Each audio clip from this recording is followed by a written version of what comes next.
नमस्कार दोस्तों, मैं हूं हनी आज़ाद एडवोकेट होशियारपुर पंजाब से। दोस्तों, मेरे चैनल का नाम है एच ए लॉ कंसेप्ट। दोस्तों, मैंने आपके लिए रिजर्वेशन के टॉपिक पे एक लेक्चर सीरीज शुरू की थी, जिसमें मैंने आपको बताया था कि हम रिजर्वेशन से संबंधित 1927 से 2020 तक का इतिहास हम चर्चा करेंगे। यह वीडियो उसी रिजर्वेशन सीरीज़ की चौथी वीडियो है।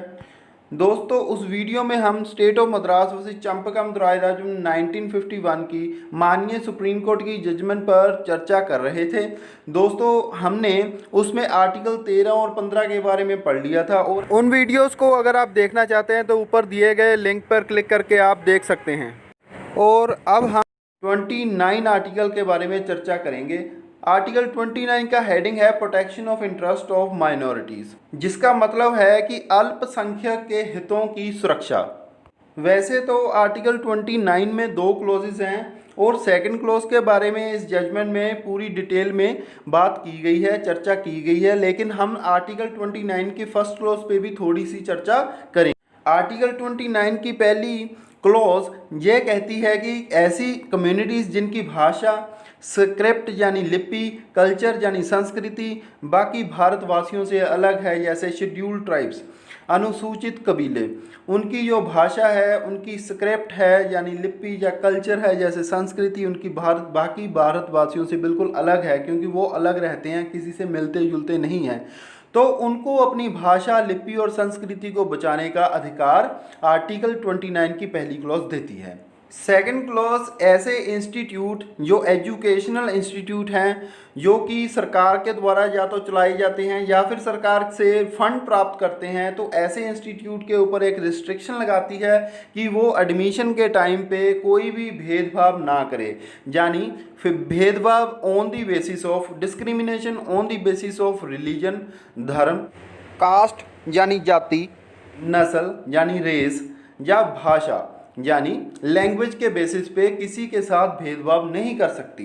तो state of Madras versus Champakam Dorairajan 1951 supreme court में श्रीमती चंपकम द्वाराइराजम ने यह प्ली ली थी कि आर्टिकल 29 क्लॉज 2, या हम कहें कि सेकंड क्लॉज आर्टिकल 29 की, उसके अनुसार कोई गवर्नमेंट मेडिकल कॉलेज या गवर्नमेंट एडेड मेडिकल कॉलेज उसे ब्राह्मण होने की वजह से एडमिशन देने से इनकार नहीं कर सकते, क्योंकि नॉन ब्राह्मण and non Hindus and so called Harijans के लिए रिजर्वेशन की वजह से ब्राह्मण्स के लिए सीट कम पड़ गई थी। श्रीमती चंपकम द्वाराइराजम ने आर्टिकल 15 क्लॉज 1 का भी सहारा लेते हुए कहा कि आर्टिकल 15 क्लॉज 1 में धर्म यानी रिलीजन, नस्ल यानी रेस, जाति यानी कास्ट, लिंग यानी सेक्स, या प्लेस ऑफ बर्थ यानी जन्म स्थान के बेसिस पे किसी नागरिक के साथ सरकार भेदभाव नहीं कर सकती।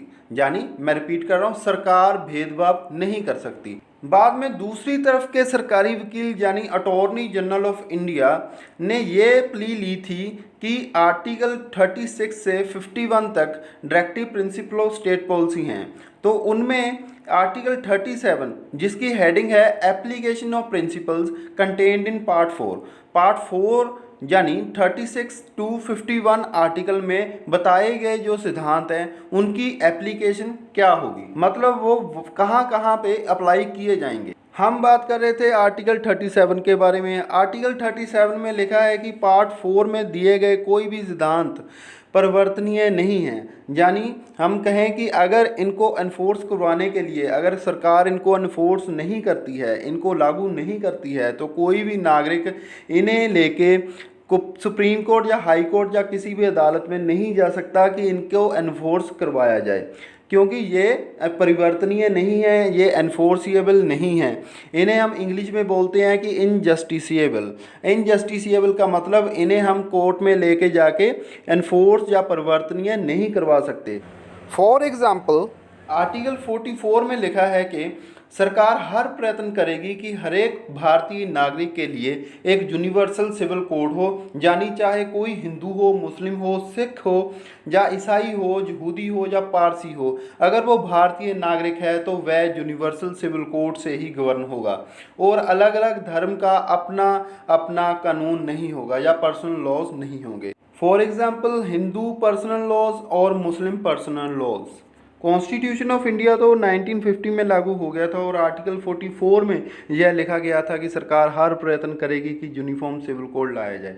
लेकिन उसके लागू हो जाने के बाद भी 70 साल बीत चुके हैं, लेकिन भारतीय सरकार ने यूनिफॉर्म सिविल कोड नहीं बनाया।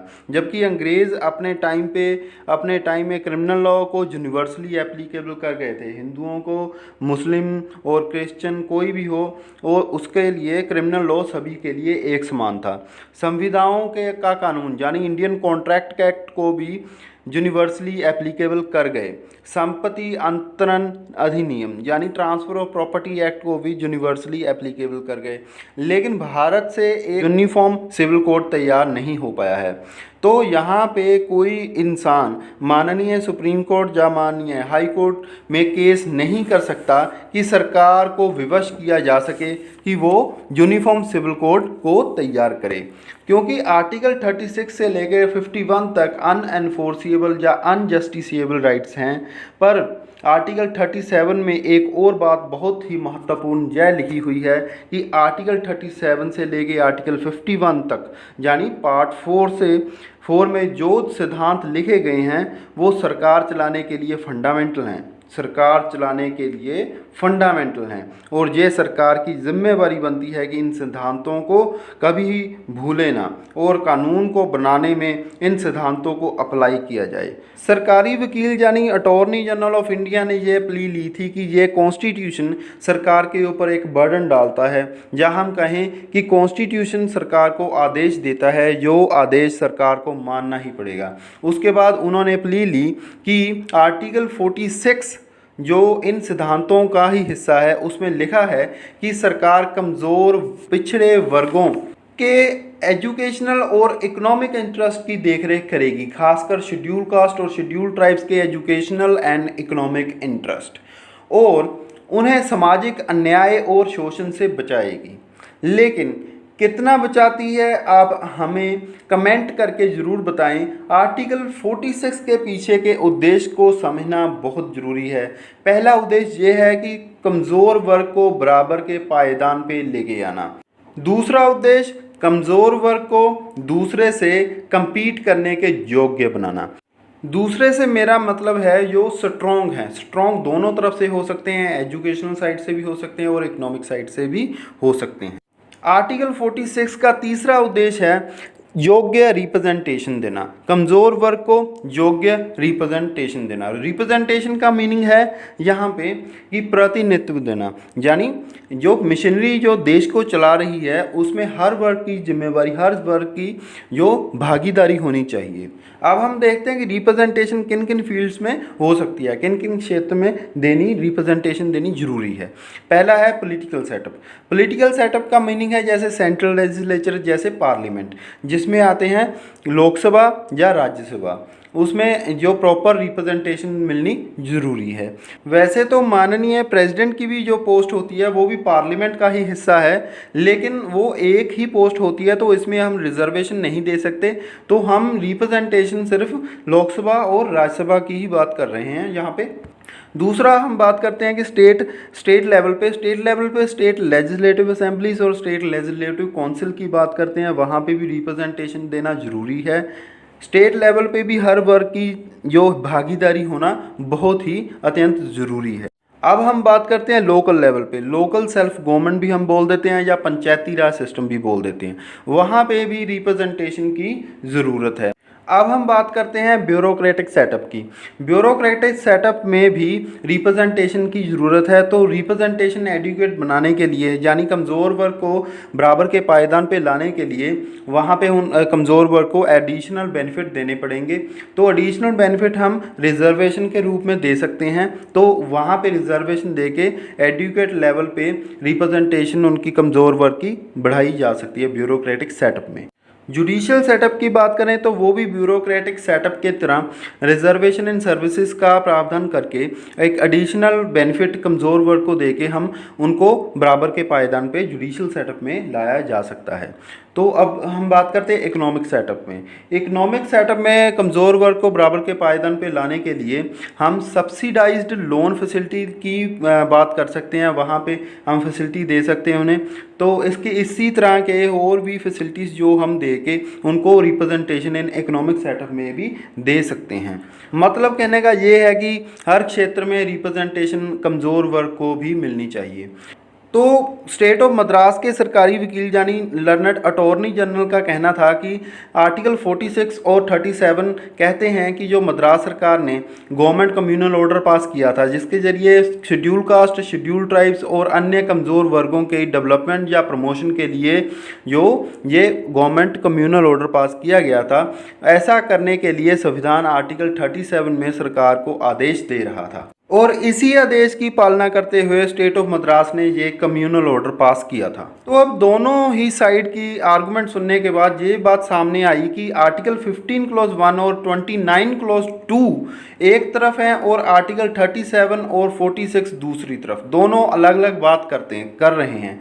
तो ये डिस्प्यूट पैदा हो गया भी फंडामेंटल राइट्स का जो पार्ट है आर्टिकल 15 क्लॉज 1 और 29 क्लॉज 2 और दूसरी तरफ जो डायरेक्टिव प्रिंसिपल का पार्ट है आर्टिकल 37 और 46, दोनों आपस में कन्फ्लिक्टिंग है, दोनों आपस में डिस्प्यूट पैदा कर रहे हैं। तो दोनों अलग अलग बात कर रहे थे, लेकिन माननीय सुप्रीम कोर्ट ने कहा कि आर्टिकल 29 क्लॉज 2 हर नागरिक को बचाता है, चाहे वो मुस्लिम हो, हिंदू हो, एक ब्राह्मण हो या फिर शेड्यूल कास्ट। अगर फंडामेंटल राइट्स और directive principle of state policy यानी पार्ट 3 एंड पार्ट 4, पार्ट 3 है 12 से लेके 35 तक आर्टिकल्स और पार्ट 4 है 36 से लेके 51 तक। तो फंडामेंटल राइट यानी पार्ट 3 या directive principle of state policy यानी पार्ट 4 में अगर कन्फ्लिक्ट पैदा होता है, कोई विवाद पैदा होता है, तो फंडामेंटल राइट क्योंकि जस्टिसेबल हैं यानी एनफोर्सिएबल हैं, कोर्ट में उनको लेके जाया जा सकता है और कोर्ट में उन्हें लागू करवाया जा सकता है। लेकिन डीपीएसपी जो directive principle of state policy हैं वो जस्टिसेबल नहीं है, एनफोर्सिएबल नहीं है, उन्हें लागू नहीं करवाया जा सकता। तो ज़्यादा प्रायोरिटी फंडामेंटल राइट्स को मिलनी चाहिए। तो कोर्ट ने माना कि कम्युनल गवर्नमेंट ऑर्डर के हिसाब से रिजर्वेशन देने से भेदभाव होता है, जो ब्राह्मण लेडी से भेदभाव हुआ था, तो और वह आर्टिकल 15 क्लॉज 1 और आर्टिकल 29 क्लॉज 2 को वायलेट करता है, इसलिए यह कम्युनल ऑर्डर वॉइड है। इस स्टेट ऑफ मद्रास वर्सेस चमकम रायराजन में यही हेल्ड हुआ कि जो government communal order state of Madras ने पास किया था 1927 में, ये नल एंड वाइड है, इसे एनफोर्स नहीं किया जा सकता क्योंकि ये आर्टिकल 15 क्लॉज 1 और 29 क्लॉज 2 को वायलेट करता है और आर्टिकल 13 क्लॉज 1 इसकी इजाज़त नहीं देता। वो बोलता है कि कोई भी 1950 से पहले का कानून जो फंडामेंटल राइट को वायलेट करता है वो नल वाइड होगा। तो माननीय सुप्रीम कोर्ट ने इस ऑर्डर को वाइड डिक्लेयर किया, लेकिन हम जानते हैं कि इस ऑर्डर को वाइड करने के लिए माननीय सुप्रीम कोर्ट के पास आर्टिकल 13 क्लॉज 1 के अधीन ये शक्ति मिली थी।